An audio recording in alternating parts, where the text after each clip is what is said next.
너 우리 엄마 위타가였어? 소름 끼치니까 꺼지라고. Kali ini Minet akan membahas drama Korea yang berjudul No Game, No Love. Tanpa berlama lagi, episode 10, mari kita review. Kyo-hyun galau, dan untuk pertama kalinya ia minum minuman keras dan meneriakkan dengan lantang mengumumkan jika sekretarisnya yang cantik akan datang. Tak lama Ha-jun benar datang, langsung mendapat tatapan dari orang-orang. Dan Kyo-hyun bukan mabuk karena miras, tapi mabuk hanya dengan menghirup mirasnya saja.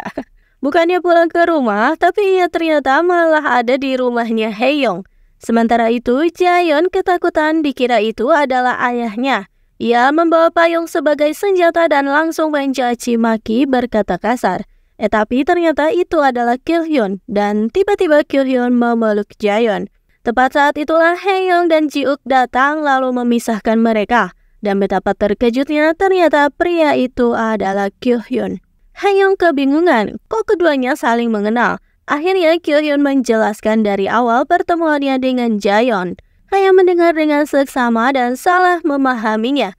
Dikira Kyo-hyun akan memanfaatkan Jaeon.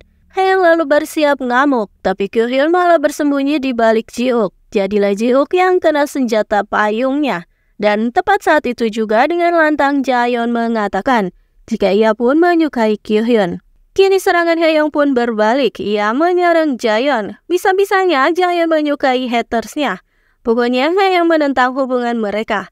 Tapi Jaeon selalu sadar diri. Mereka tak akan pernah berpacaran. Jadi ia pasti memilih Son Hae-young. Sementara itu di lantai atap, para lelaki yang alias kakak beradik ini jadi canggung. Tapi ujungnya Kyo-hyun tertidur juga di ranjang itu. Hae-young pun datang menyelimuti Ji-uk dan mengobatinya. Benar-benar kakak beradik karena cara tidur mereka pun sama. Dan Hae-young mengingat kejadian pahit. Ayahnya ternyata dihilangkan nyawa oleh ayah Jaeon si penjahat. Tanpa disadari, pria itu ternyata mengintai tak jauh dari sana. Hingga pagi pun tiba dan rutinitas pagi datang. Kyo-hyun kebelet. Namun ia harus jaga martabat. Tapi perutnya tak bisa kompromi. Akhirnya mau tak mau ia ikut ke toiletnya Hae-young. Dan seketika muka Kyo-hyun memerah karena melihat Jaeon. Hae-young itu pendendam. Sengaja ia memberi makan Kyo-hyun seadanya. Dan Kyo-hyun si polos kembali lagi. Tak tahu jika masih rahasia, ia malah mengatakan jika Ji-uk akan ke luar negeri dan Jaeon akan pindah rumah. Hae-young pun langsung melotot karena ia tak tahu apa-apa. Lalu mengusir dua manusia itu karena ada yang mesti dibahas dengan Kyo-hyun. Hae-young kesal sekali pada Kyo-hyun dan mewanti-wanti Kyo-hyun untuk menjauhi Jaeon. Karena hanya ia yang bisa berada di sisi Jaeon meski apapun yang terjadi. Apakah Kyo-hyun juga bisa? Sementara itu para dua manusia yang terusir jadi sarapan di resto terdekat. Dan para pengangguran katanya harus bertemu. Tapi pengangguran apa yang asik berkuda? Hanya Pak Jang lah yang bisa. Ia lalu mengajari Ji-uk berkuda, mengingatkan Ji-uk pada sosok ayah yang seharusnya. Dan perkataan Pak Jang selanjutnya membuat Ji-uk tertegun. Katanya saat masa muda dulu ia terlalu mengikuti perkataan ayahnya. Dan itu malah membuatnya menyesal kini. Andaikan dulu ia mengejar mimpinya. Jadi mengingatkan Ji-uk untuk tak membiarkan orang lain untuk mengekang hidupnya. Dan di tempat lain Hee-sung dilamar oleh kekasihnya. Katanya anaknya Hee-sung adalah anaknya juga. Ia akan bertanggung jawab. Meski Hee-sung masih ragu entah anak siapa itu. Hae-young dan Hee-sung lalu menemani ibu. Seperti biasa mereka pun saling curhat. Dan kehamilan Hee-sung yang tadinya disembunyikan tak sengaja terkuak. Mendengar kata bayi, ibu tiba-tiba merespon mengucapkan selamat karena akan menjadi ibu. Hee-sung pun tertegun.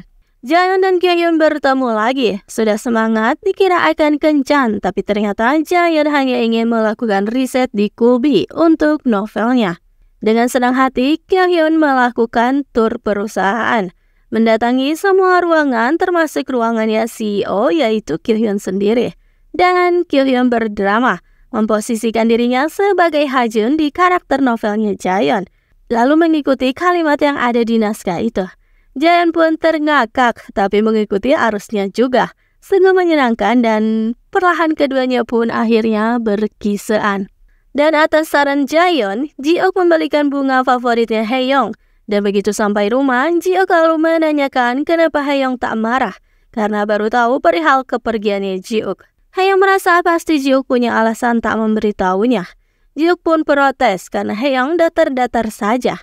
Haeyoung memasang topeng. Ia beralasan karena tempatnya menjadi rumah asuh sudah biasa. Orang datang dan pergi begitu saja.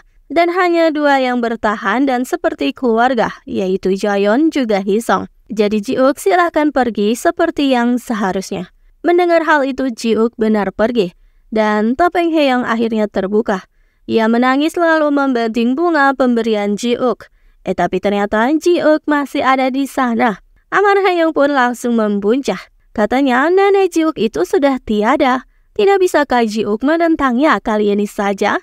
Toh ibu Ji-ok pun tak pernah sekalipun memeluknya. Tak ada jasa untuknya. Tapi kenapa Ji-ok malah melindungi ibunya?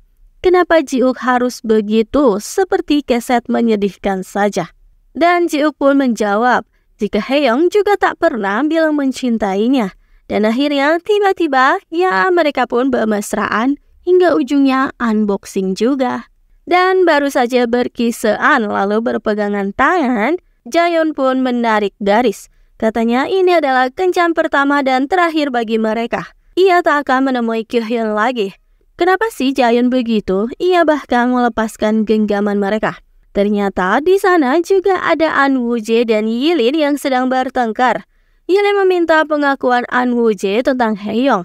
Dan dengan entengnya, si An Woo-jae itu mengatakan jika ia bersama karena kasihan pada Haeyoung karena ayahnya telah dihilangkan nyawa. Yilin lalu memberi info, Haeyoung didemosi juga Ji-ok yang akan ke luar negeri.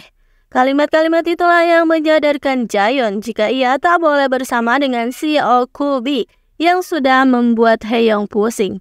Dan paginya, Ji-ok malu-malu karena Jaeyeon sudah pulang ke rumah. Tapi Jaeyeon seolah tak peduli akan hal itu. Namun ia marah karena isi kulkas telah meleleh semua karena sekeringnya putus dari semalam.